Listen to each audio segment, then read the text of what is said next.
warahmatullahi wabarakatuh. Yang saya hormati Ibu Nur Magita STMT selaku dosen pengampu mata kuliah umum kewarganegaraan dan teman-teman yang saya sayangi. Sebelum memulai presentasi, ada baiknya untuk kami memperkenalkan diri terlebih dahulu. Perkenalkan, nama saya Anissa Rahmadani dengan NIM 123310052. Lalu teman saya Farhan Aulia Muhammad, Alfi Syahri, Sonia Suryani Listio, Nurullah Fauziah, Zulfahmi, Iqbal Maulana, Arif Rahman Hakim, Bunga Ransia Lagan, dan yang terakhir Hartono Silaban. Selanjutnya, mari kita masuk ke presentasinya. Latar belakang, hoax merupakan informasi palsu yang sengaja disebarkan untuk menipu, memprovokasi, atau menyesatkan masyarakat. Dan fenomena ini semakin marak seiring meningkatnya penggunaan media sosial sebagai sumber utama informasi.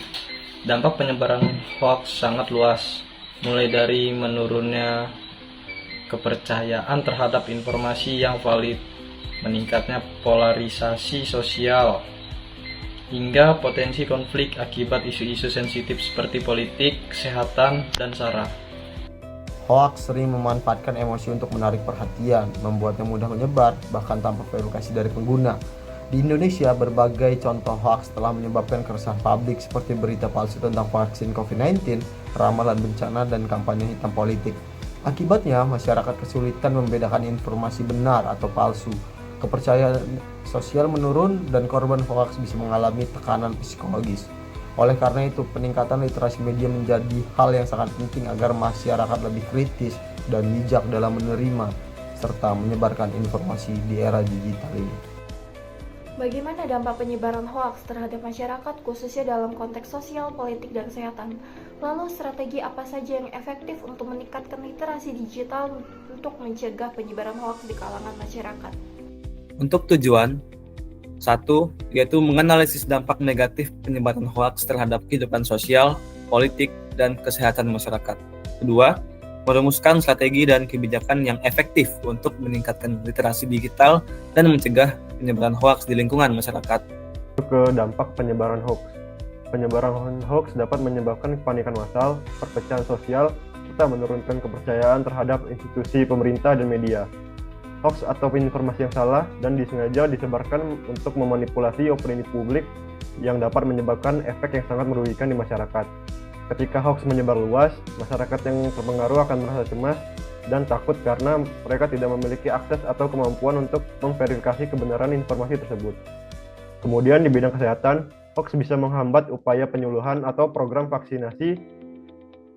Di dunia kesehatan, hoaks sering kali beredar seputar isu-isu penting seperti vaksinasi, obat-obatan, atau penanggulangan penyakit.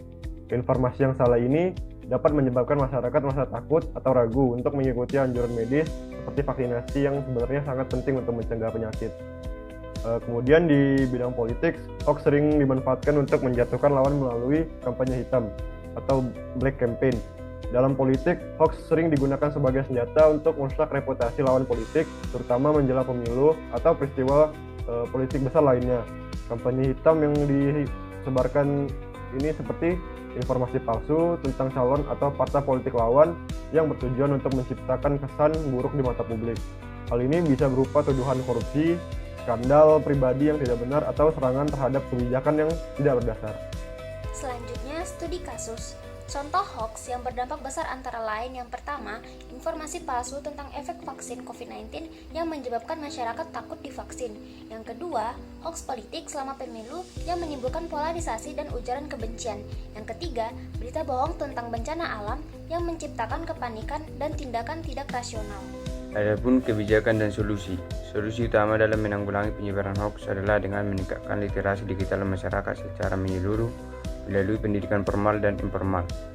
Di jalur formal, literasi digital dapat dimasukkan ke dalam kurikulum sekolah dan perguruan tinggi untuk mengajarkan keterampilan berpikir kritis, verifikasi informasi, dan etika digital. Sedangkan pendidikan informal dapat diwujudkan melalui pelatihan, seminar, dan kegiatan komunitas yang menjangkau berbagai lapisan masyarakat. Pemerintah berperan penting dalam merumuskan kebijakan yang mendukung ekosistem informasi yang sehat, seperti memperkuat regulasi terhadap penyebaran konten palsu, menyediakan kanal pelaporan hoax, dan membentuk lembaga pengawas media digital. Kebijakan dan solusi kedua, media massa juga memiliki tanggung jawab yang besar dalam menyajikan berita yang akurat dan edukatif, serta melawan disinformasi secara aktif. Selain itu, tokoh masyarakat seperti pemuka agama, tokoh adat, dan influencer digital perlu dilibatkan sebagai panutan dalam penyebaran informasi yang benar. Komunitas lokal pun dapat diberdayakan sebagai agen literasi dengan membentuk kelompok diskusi, menyelenggarakan kegiatan edukatif, dan menjembatani komunitas antar masyarakat dengan lembaga terkait. Kolaborasi dari seluruh elemen bangsa menjadi kunci keberhasilan dalam membangun ketahanan masyarakat terhadap hoaks yang berkelanjutan. Baik, di sini saya akan menjelaskan di mana hoaks merupakan ancaman di era globalisasi yang dapat merusak tatanan sosial, memicu konflik, menurunkan kepercayaan publik, dan menghambat kebijakan politik, khususnya di bidang kesehatan, politik, dan keamanan. Penyebarannya yang cepat melalui media sosial menuntut respon yang tidak hanya reaktif, tetapi juga preventif dan berkelanjutan. Berdasarkan analisis, solusi yang paling efektif adalah peningkatan literasi digital masyarakat melalui pendidikan formal dan informal yang mendorong kemampuan berpikir kritis dan selektif dalam menerima informasi. Selain itu, keterlibatan aktif berbagai pihak seperti pemerintah, media, tokoh masyarakat, dan komunitas lokal sangat diperlukan.